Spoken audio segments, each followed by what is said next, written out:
이거 놓으란 말이에요. 내 딸이 저 안에 있어요. 비켜요. 비키라고. 매캐한 연기가 폐부 깊숙이 파고드는 화재 현장, 맹렬하게 타오르는 불길보다 더 뜨거운 절규가 허공을 갈랐습니다. 루시아는 자신을 가로막는 문태경의 팔을 짐승처럼 뿌리치며 소리쳤습니다. 이성은 이미 마비된 지 오래였습니다. 오로지 저 시뻘건 화마가 집어삼키고 있는 창고 안에 자신의 핏줄, 세리가 있다는 사실만이 그녀의 모든 신경을 지배하고 있었습니다. 문태경은 루시아의 어깨를 감싸주며 애원하듯 외쳤습니다. 지금 들어가면 세리 양과 루시아 씨 둘 다 죽습니다. 소방대가 오고 있어요. 제발 루시아 씨. 그때까지 기다리라고요? 내 새끼가 숨이 끊어지는 꼴을 보고만 있으라는 거예요? 난 죽어도 들어가야겠어요. 루시아의 눈빛은 이미 사람이 아니었습니다. 자식을 잃을 위기에 처한 어미의 눈에는 공포 대신 살기 어린 결의만이 가득했습니다. 루시아는 기어이 문태경을 밀쳐내고 불길이 혀를 날름거리는 창고 입구로 몸을 던졌습니다. 세리야, 엄마가 갈게. 조금만 버텨. 열기가 피부를 지지는 듯한 고통이 전신을 덮쳤지만 루시아는 멈추지 않았습니다. 앞이 보이지 않을 정도로 짙은 검은 연기 속을 헤치며 그녀는 본능적으로 지하로 향하는 계단을 찾았습니다. 그때였습니다. 캉! 캉! 캉!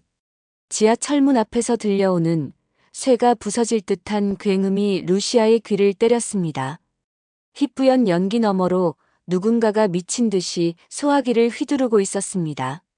하얀 원피스가 검게 그을리고 긴 머리카락이 땀과 피로 뒤엉킨 여자, 민경채였습니다. 열리란 말이야. 제발 좀 열려. 우리 세리가 저 안에 있다고. 하나님 제발. 민경채의 손은 이미 찢어져 피가 뚝뚝 흐르고 있었지만 그녀는 고통조차 느끼지 못하는 듯 했습니다. 자물쇠를 내리찍는 그녀의 모습은 처절하다 못해 기괴하기까지 했습니다. 루시아는 그 모습을 보자마자 달려가 바닥에 떨어진 쇠파이프를 집어들었습니다. 두 여자의 눈이 아주 짧은 순간 허공에서 마주쳤습니다. 20년의 악연 서로를 죽이고 싶을 만큼 증오했던 두 여자였지만 지금 이 순간만큼은 엄마라는 하나의 이름으로 묶여 있었습니다. 비켜요. 같이 부숴야 해. 루시아가 소리치며 쇠파이프를 자물쇠 틈으로 쑤셔 넣었습니다. 민경채 역시 거친 숨을 몰아쉬며 루시아가 만든 틈을 향해 다시 소화기를 내리찍었습니다. 하나, 둘, 셋. 깡. 으드득. 쾅. 마지막 타격과 함께 굳게 잠겨있던 자물쇠가 비명 같은 소리를 내며 바닥으로 떨어졌습니다. 육중한 철문이 끼익 소리를 내며 열리자마자 갇혀있던 뜨거운 열기와 연기가 두 사람을 덮쳤습니다. 세리야. 민세리. 두 사람은 동시에 안으로 뛰어들어갔습니다. 지옥 같은 열기 속 구석 의자에 축 늘어진 채 묶여있는 민세리의 모습이 보였습니다. 아이는 고개를 푹 숙인 채 미동조차 하지 않았습니다. 민경채가 비명을 지르며 달려가 세리의 밧줄을 풀기 시작했습니다. 손이 덜덜 떨려 매듭이 쉽게 풀리지 않자 그녀는 짐승처럼 울부짖으며 자신의 손톱으로 매듭을 쥐어뜯었습니다. 그 사이 루시아는 세리의 얼굴을 감싸 쥐고 뺨을 두드렸습니다. 아이의 얼굴은 창백하다 못해 흑빛이었습니다. 세리야, 눈 좀 떠봐. 엄마 왔어. 응. 제발 눈 좀 떠봐. 루시아가 떨리는 손가락을 세리의 코 밑에 갖다 대었습니다. 아주 미약하고 불규칙한 바람이 느껴졌습니다. 살았어. 숨이 붙어 있어. 빨리 업어요. 빨리. 루시아가 다급하게 등을 돌려 세리를 업으려 했습니다. 하지만 민경채가 거칠게 루시아의 어깨를 밀쳐냈습니다. 손대지 마. 내 딸이야. 내가 데리고 나갈 거야. 민경채는 도끼에 찬 눈으로 루시아를 노려보았습니다. 이 상황에서도 소유욕을 내세우는 민경채의 모습에 루시아는 기가 찼지만 싸울 시간이 없었습니다. 위층에서 쿠르르 하는 소리와 함께 천장의 잔해들이 떨어지기 시작했기 때문입니다. 미쳤어? 지금 그딴 게 중요해? 애가 죽어가잖아. 당신 혼자 힘으론 못 나가. 루시아는 민경채의 고집을 무시하고 세리의 한쪽 팔을 자신의 어깨에 걸쳤습니다. 그리고 민경채를 향해 소리쳤습니다. 살리고 싶으면 반대쪽 부축해요. 당장. 민경채는 입술을 깨물며 세리의 반대쪽 팔을 자신의 어깨에 걸쳤습니다. 두 여자는 의식을 잃은 세리를 가운데 두고 서로의 몸을 지탱하며 불타는 계단을 오르기 시작했습니다. 한 걸음 내디딜 때마다 불길이 머리카락을 스치고 매캐한 연기가 시야를 가렸습니다. 조금만 더 힘을 내요. 루시아가 소리쳤습니다. 민경채는 대답 대신 거친 숨소리만을 내뱉으며 발을 옮겼습니다. 발바닥이 타들어가고 폐가 찢어질 것 같았지만 두 여자는 아이를 놓지 않았습니다. 마침내 출구의 빛이 보였을 때 밖에서 대기하고 있던 소방대원들이 그들을 발견하고 달려들었습니다. 나왔습니다. 생존자 확인. 세리가 들것에 실려 구급차로 옮겨지는 순간까지도 민경채와 루시아는 들것의 난간을 놓지 못했습니다. 두 사람의 손은 검댕과 피로 범벅이 되어 누가 누구의 손인지 분간할 수 없을 지경이었습니다. 응급실 앞 복도는 차갑고 하얀 정적으로 가득 차 있었습니다. 조금 전까지의 화마가 거짓말처럼 느껴질 정도로 서늘한 공기가 민경채와 루시아를 감쌌습니다. 두 사람은 수술실 앞 의자에 나란히 앉아 있었지만 시선은 서로 다른 곳을 향하고 있었습니다. 민경채는 초조하게 다리를 떨며 손톱을 물어뜯었고 루시아는 두 손을 모으고 기도하듯 눈을 감고 있었습니다. 문태경이 다가와 루시아에게 물과 담요를 건넸지만 루시아는 고개를 저었습니다. 아니요. 세리가 나올 때까진 아무것도 못 마셔요. 그때 수술실 문이 열리고 집도이가 심각한 표정으로 걸어 나왔습니다. 민경채가 용수철처럼 튀어나가 의사의 가운을 붙잡았습니다. 선생님, 우리 셀이 괜찮은 거죠? 네. 살 수 있는 거죠? 의사는 난처한 듯 한숨을 내쉬며 차트를 넘겼습니다. 환자 상태가 생각보다 심각합니다. 화재 연기 속 유독 가스를 너무 많이 흡입해서 폐 기능이 많이 손상되었습니다. 급성호흡 부전이 와서 약물 호흡기를 달았지만 이건 임시 방편일 뿐입니다. 그게 무슨 말씀이세요? 민경채의 목소리가 파르르 떨렸습니다. 당장 폐 이식을 하지 않으면 오늘 밤을 넘기기 힘듭니다. 보호자분들 중에 혈액형과 조직 적합성이 맞는 공여자를 빨리 찾아야 합니다. 시간이 없습니다. 민경채는 뒤도 돌아보지 않고 소리쳤습니다. 제가 엄마예요. 제 폐 쓰세요. 다 가져가셔도 돼요. 당장 검사해 주세요. 곧바로 체열과 조직 검사가 진행되었습니다. 결과가 나오기까지의 1시간은 100년보다 길었습니다. 민경채는 초조함에 복도를 뱅뱅 돌며 중얼거렸습니다. 당연히 맞지. 내가 낳아서 같이 지내왔는데. 내 딸인데 안 맞을 리가 없어. 마침내 검사 결과지를 든 의사가 다시 나타났습니다. 하지만 의사의 표정은 아까보다 더 어두웠습니다. 민경채는 그 표정을 읽지 못한 채 의사에게 다가갔습니다. 선생님, 언제 수술하면 되나요? 저 지금 바로 들어갈 수 있어요. 민경채 씨, 죄송하지만 조직형이 일치하지 않습니다.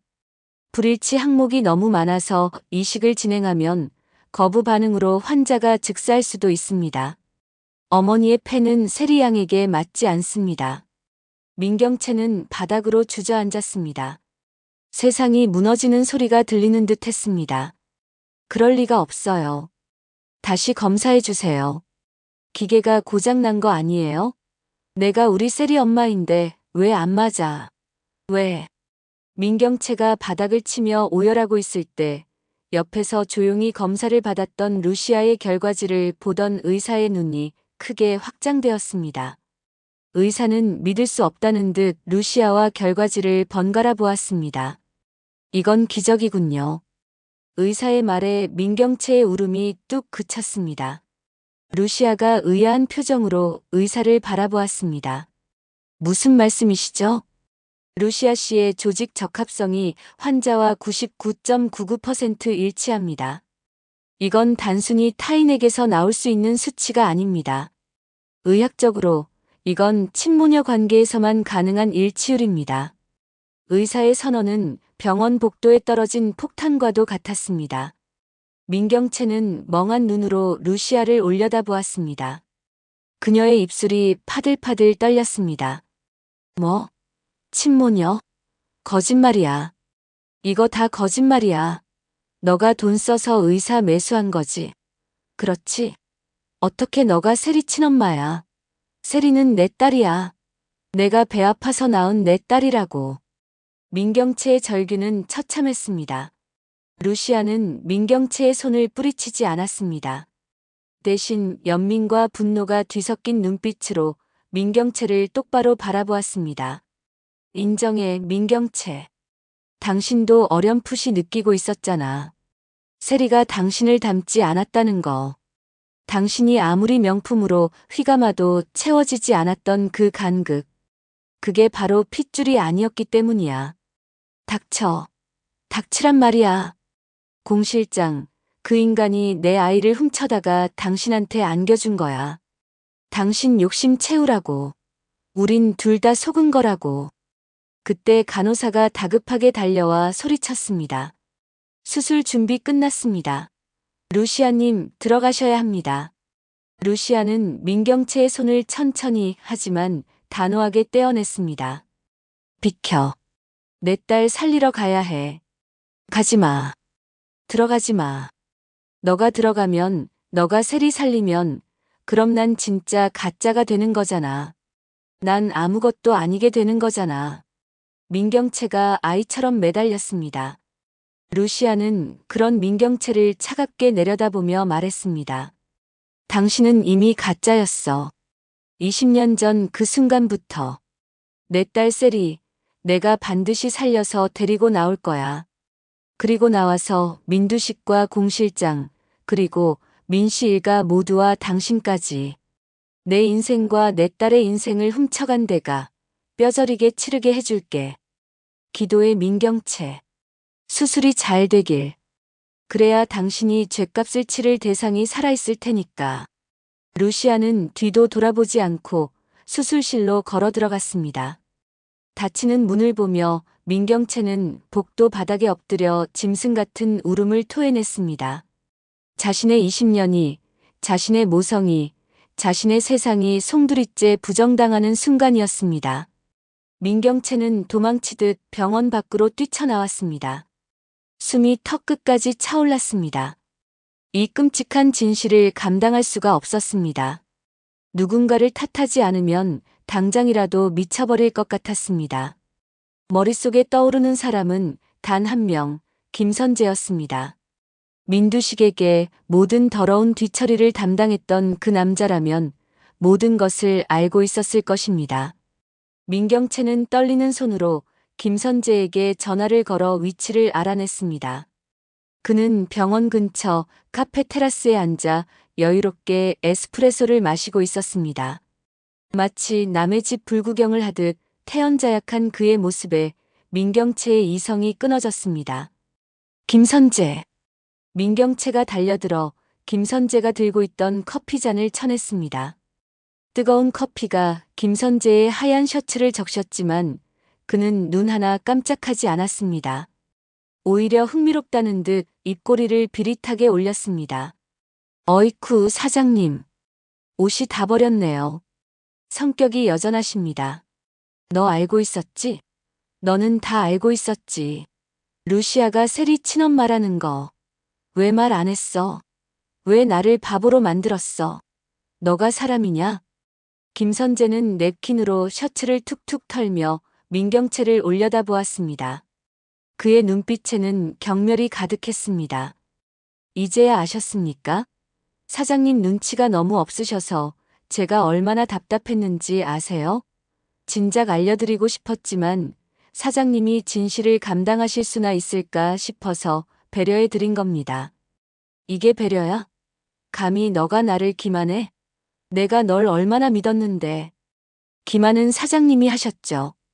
본인 욕심 채우려고 출처도 모르는 아이 데려다가 키우면서 정작 본인이 낳은 진짜 자식은 시궁창에 내팽개친 게 누굽니까? 루시아가 나타나지 않았으면 평생 세리 양이 친딸인 줄 알고 속고 살았을 거면서 이제 와서 피해자 코스프레는 역겹네요. 김선재의 말에 가시가 돋쳐 있었습니다. 민경채는 숨을 헐떡이며 김선재의 멱살을 잡았습니다. 그럼 내가 낳은 진짜 아이는? 내 핏줄은 어디 있는데? 루시아가 세리를 데려갔다면 내 진짜 딸은 어디 있냐고. 설마 죽었어? 말해. 내 딸 어디 있어? 김선재가 잠시 침묵했습니다. 그의 검은 눈동자에 잔인한 희열이 스쳐 지나갔습니다. 그는 천천히 아주 또박또박 민경채의 귀에 대고 속삭였습니다. 마치 이 순간만을 기다려왔다는 악마처럼. 정말 기억 안 나세요?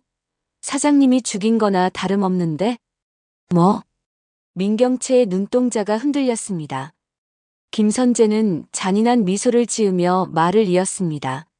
4년 전 민강유통 옥상에서 투신했던 한 소녀. 기억 안 납니까?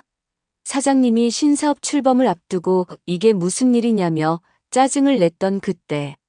그 소녀 이름이 백미소인데. 시간이 정지했습니다. 카페의 소음도 지나가는 사람들의 말소리도 모두 사라지고 날카로운 이명만이 민경채의 뇌를 관통했습니다. 백미소. 잊을 수 없는 이름이었습니다. 가짜 뉴스를 퍼뜨려 여론몰이를 했고 그 희생양이 되어 억울함을 호소하다 꽃다운 나이에 몸을 던졌던 아이. 그때 민경채는 아이의 죽음을 슬퍼하기는커녕 회사 이미지 떨어질까봐 전전긍긍하며 욕설을 퍼부었었습니다. 거짓말이야. 그럴 리 없어. 그 아이가 내 딸일 리 없어. 민경채가 뒷걸음질 쳤습니다. 얼굴은 백지장처럼 하얗게 질렸습니다. 김선재가 한 걸음 더 다가오며 쐐기를 박았습니다. 거짓말 아닙니다. 제가 직접 유전자 검사 의뢰했습니다. 백미소가 민경채 사장님의 친딸이었습니다. 사장님은 사장님 친딸을 죽음으로 몰아넣고 그 딸의 시신 앞에서 짜증을 뱉었습니다. 그리고는 남의 딸을, 그것도 루시아의 딸을 20년 동안 공주처럼 떠받들며 키우신 겁니다. 어떻습니까? 이 완벽하고도 끔찍한 시나리오가. 당신이 당신 딸을 죽였어. 바로 당신의 그 탐욕 때문에. 아, 아니야. 아니라고 해. 민경채는 머리를 감싸 쥐고 비명을 질렀습니다. 짐승의 울음소리 같은 처절한 절규가 거리를 가득 채웠습니다. 내가 내 딸을 벼랑 끝으로 밀어버렸다. 미소야, 그 착한 눈망울을 가진 아이가 내 딸이었다니. 과거의 기억이 파노라마처럼 스쳤습니다. 사장실로 찾아와 울면서 호소하던 백미소의 모습. 그런 그녀를 경호원을 시켜 끌어내던 자신의 모습. 투신 현장을 보며 어디 죽을 데가 없어서 여기서 죽어. 라고 소리치던 자신의 목소리. 그 모든 것이 민경채의 심장을 짓뭉개는 망치가 되어 돌아왔습니다. 미소야, 엄마가 미안해. 엄마가 죽일년이야. 민경채는 아스팔트 바닥에 머리를 찌우며 통곡했습니다. 이마에서 피가 흘러내려 눈을 가렸지만 그녀는 멈추지 않았습니다. 죄책감이라는 지옥문이 열리는 순간이었습니다. 김선재는 바닥을 구르는 민경채를 내려다보며 혀를 쯧쯧 차고는 유유히 자리를 떴습니다. 그 시각 민두식 회장의 저택은 폭풍전야와도 같았습니다. 민두식 회장은 분노로 이성을 잃고 집무실에 고가 도자기들을 집어 던지며 고래고래 소리를 질렀습니다. 뭐? 루시아가 이식 수술을 해? 그년이 민세리의 친모라고? 이제 지금 무슨 막장 스토리야? 공 실장이 고개를 조아리며 벌벌 떨었습니다. 민두식의 얼굴은 반쯤 마비가 온 상태였지만 눈에 서린 도끼만큼은 여전했습니다. 루시아가 살아있는 한 자신이 빼앗은 경영권과 수천억 원에 달하는 비자금의 실체가 드러나는 건 시간 문제였습니다. 당장 막아. 수술실에 전기를 끊든 의사를 매수하든 당장 막으란 말이야. 회장님, 이미 수술이 시작되었습니다. 그리고 병원 주변에 기자들이 진을 치고 있어서 손을 쓸 수가 없습니다. 이런 젠장. 민두식은 떨리는 손으로 벽 뒤에 숨겨진 비밀 금고를 열려 했습니다. 비자금 장부와 차명 주식 증서, 그것만 있으면 어떻게든 다시 재기할 수 있다고 믿었습니다. 그때였습니다. 쿵, 쿵, 쿵. 저택의 현관문이 부서질 듯 열리는 소리와 함께 수십 명의 발소리가 집안을 울렸습니다. 경찰입니다. 민두식 씨 계십니까? 다급해진 민두식이 금고 안에 서류를 챙겨 가방에 넣으려 했지만 이미 형사들이 집무실 문을 박차고 들어왔습니다. 민두식 씨, 당신을 문태경 씨 살인교사, 납치감금, 그리고 민간유통 자금 횡령 및 배임 혐의로 긴급 체포합니다. 형사반장이 영장을 들이밀었습니다. 민두식은 뒷걸음질 치며 소리쳤습니다. 네 이놈들.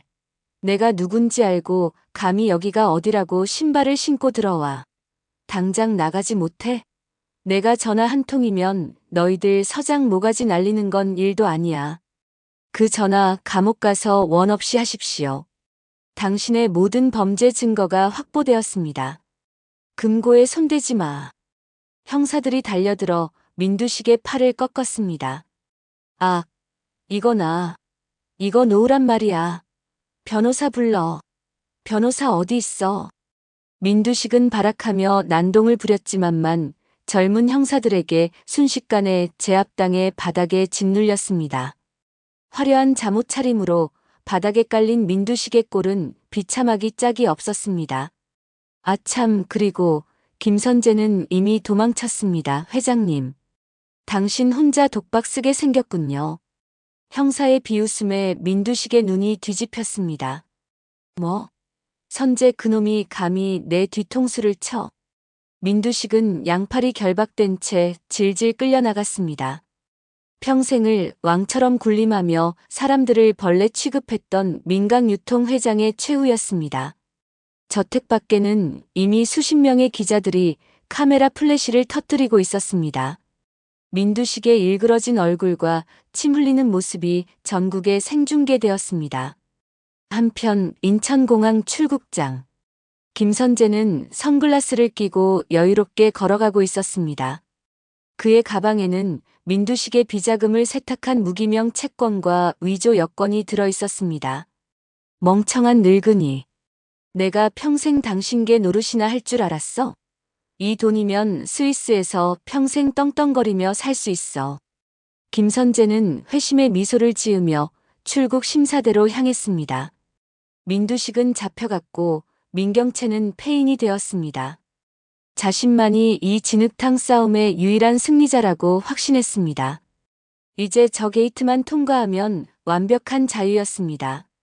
하지만 심사대 앞에 섰을 때 말끔한 정장을 입은 남자들이 그의 앞을 가로막았습니다. 김선재 씨 되십니까? 김선재의 얼굴이 굳어졌습니다. 형사들이었습니다. 그는 애써 침착함을 유지하며 목소리를 높였습니다. 누구십니까? 비키세요. 나 비행기 시간 다 됐습니다. 급하게 가시느라 중요한 걸 빠뜨리셨더군요. 죗값 말입니다. 형사가 품에서 수갑을 꺼내 들었습니다. 김선재 씨를 특정경제범죄 가중처벌 등에 관한 법률 위반, 민두식 회장 납치 및 감금, 그리고 백미소 양 사건 증거 인멸 교사 혐의로 긴급 체포합니다. 김선재는 뒷걸음질 치며 소리쳤습니다. 증거 있어? 내가 돈 가져갔다는 증거 있냐고. 나는 심부름만 했을 뿐이야. 다 민두식이 시킨 거라고. 나는 피해자야. 증거요? 차고 넘치죠. 당신이 백미소 씨 사건 은폐할 때 썼던 대포폰, 그리고 방금 환전한 내역, 심지어 민두식 회장의 지시 사항을 녹음해둔 파일까지 당신 오피스텔 비밀 금고에서 다 나왔습니다. 꼼꼼하시더군요. 배신할 준비를 철저히 해두셨던데 그게 당신 발목을 잡을 줄은 몰랐나 봅니다. 아, 그리고 이 금고의 비밀번호와 위치는 루시아 씨가 직접 제보해 주셨습니다. 루시아? 김선재의 다리에 힘이 풀렸습니다. 자신이 이용했다고 생각했던 루시아가 실은 자신을 완벽하게 감시하고 올가매고 있었던 것입니다. 당신은 루시아 씨를 너무 얕봤어. 그 여자는 당신이 민두식을 배신할 타이밍만 기다리고 있었던 거지. 철컥. 차가운 쇠붙이가 김선재의 손목을 조였습니다. 이거 놓으라고. 내가 누군지 알아? 이 돈 줄게. 이거 다 줄 테니까 한 번만 봐줘. 김선재는 공항 바닥에 드러누워 발악하며 몸부림쳤지만 소용없었습니다. 공항을 오가는 수많은 사람들의 경멸 어린 시선이 그에게 꽂혔습니다. 성공을 위해 영혼까지 팔았던 남자의 말로는 초라하고 추악했습니다. 며칠 후 민강유통 본사 대회의실에는 팽팽한 긴장감이 감돌았습니다. 민두식이 구속된 후 회사의 경영권을 차지하기 위해 민씨 일가들이 모여 있었습니다. 민수정과 민지섭은 서로 눈치를 보며 으르렁거리고 있었습니다. 이제 아버지가 안 계시니 장남인 제가 회사를 맡는 게 순리 아니겠습니까? 민지섭이 거만하게 말했습니다. 웃기지 마, 오빠. 오빠가 말아먹은 계열사가 몇 갠데? 그리고 도박빚 때문에 회사 주식 담보 잡힌 거 내가 모를 줄 알아? 내가 맡아야 회사가 살아. 민수정이 코웃음을 쳤습니다. 그들이 서로 밥그릇 싸움을 하고 있을 때 회의실 문이 열리고 누군가가 당당하게 들어왔습니다. 또각또각. 하이힐 소리와 함께 등장한 사람은 루시아였습니다. 깔끔한 블랙 정장 차림의 그녀 뒤로는 대형 로펌의 변호인단과 공 실장이 따르고 있었습니다. 공 실장은 루시아에게 머리를 깊숙이 숙이고 있었습니다. 민지섭이 벌떡 일어났습니다. 당신 뭐야? 여기가 어디라고 들어와? 경비 어디 있어? 저 여자 당장 끌어내. 루시아는 대꾸도 하지 않고 차가운 미소를 지으며 상석으로 걸어갔습니다. 그리고 민두식이 앉던 회장석에 보란듯이 앉았습니다. 좌중이 술렁거렸습니다. 다들 조용히 하세요. 오늘부로 민강유통의 최대 주주 자격으로 이 자리에 왔습니다. 변호사가 주주 명부를 테이블 위에 펼쳤습니다. 민두식의 차명 주식과 숨겨진 지분들이 모두 적법한 절차를 거쳐 루시아에게 양도되었다는 내용이었습니다. 말도 안 돼. 이게 다 네 거라고. 아빠가 너한테 이걸 줬을 리가 없어. 민수정이 비명을 질렀습니다. 루시아는 서류를 탁자에 던지며 차갑게 선언했습니다. 민두식 회장이 구속되기 전 본인의 죄를 덮기 위해 모든 지분을 저에게 넘겼었습니다. 억울하면 면회 가서 따지세요. 자, 이제부터 인적 쇄신을 시작합니다. 루시아의 눈빛이 매섭게 빛났습니다. 민지섭, 당신은 하청업체로부터 수년간 리베이트를 받은 혐의와 회사 자금으로 도박을 한 정황이 포착되어 고발 조치될 겁니다. 해고입니다. 뭐라고? 야! 민수정, 법인카드를 개인 명품 쇼핑에 10억 넘게 사용하셨더군요. 역시 횡령 혐의로 고발합니다. 해고입니다. 이건 모함이야. 내가 누군 줄 알고. 마지막으로 루시아의 시선이 구석 자리에 머물렀습니다. 그곳에는 넋이 나간 표정으로 허공만 응시하고 있는 민경채가 앉아 있었습니다. 그녀는 지난 며칠 사이 10년은 늙어 보였습니다. 그리고 민경채 사장. 루시아의 부름에 민경채가 천천히 고개를 들었습니다. 초점 없는 눈동자가 루시아를 향했습니다. 당신은 경영 무능력과 더불어 과거 백미소 양 사건에 대한 도의적 책임을 물어 해임합니다. 당장 이 회사에서 나가세요. 당신들이 망쳐놓은 이 회사, 내가 처음부터 다시 정직하게 세울 겁니다. 경비원들이 들어와 소리 지르는 민지섭과 민수정을 양쪽에서 붙잡아 끌어냈습니다. 민경채는 저항하지 않았습니다. 그녀는 비틀거리며 스스로 일어났습니다. 루시아를 쳐다볼 용기조차 없었습니다. 민씨 일가의 부패한 왕국은 그렇게 루시아의 손에 의해 처참하게, 하지만 정당하게 무너져 내렸습니다. 따스한 봄 햇살이 비추는 추모공원. 루시아와 민세리 그리고 문태경이 백미소의 봉화남 앞에 섰습니다.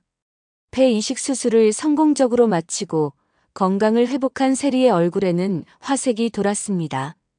봉화남 앞에 놓여있는 사진 속의 미소는 여전히 앳된 얼굴로 환하게 웃고 있었습니다. 민세리가 꽃 한 송이를 내려놓으며 무릎을 꿇었습니다. 그녀의 눈시울이 붉어졌습니다. 안녕. 민세리의 목소리가 떨렸습니다. 내가 엄마를 뺏어서 미안해. 그리고 그렇게 힘들 때 아무것도 몰라서 정말 미안해. 내가 평생 갚을게. 엄마한테 정말 잘할게. 하늘에서 지켜봐줘. 민세리의 눈물이 묘비 위로 뚝뚝 떨어졌습니다. 루시아가 다가와 민세리의 어깨를 감싸 안았습니다. 루시아의 눈에도 눈물이 고여 있었지만 이제는 슬픔보다는 단단한 온화함이 담겨 있었습니다. 그녀는 묘비 사진을 쓰다듬으며 속삭였습니다. 미소야, 엄마가 너무 늦게 알아서 미안해. 하지만 약속할게. 세리는 엄마가 목숨 걸고 지킬게. 그리고 너를 아프게 했던 그 사람들, 엄마가 다 버렸어. 이제 편히 쉬어. 세리야, 울지 마. 미소도 알 거야. 너가 일부러 그런 게 아니라는 거.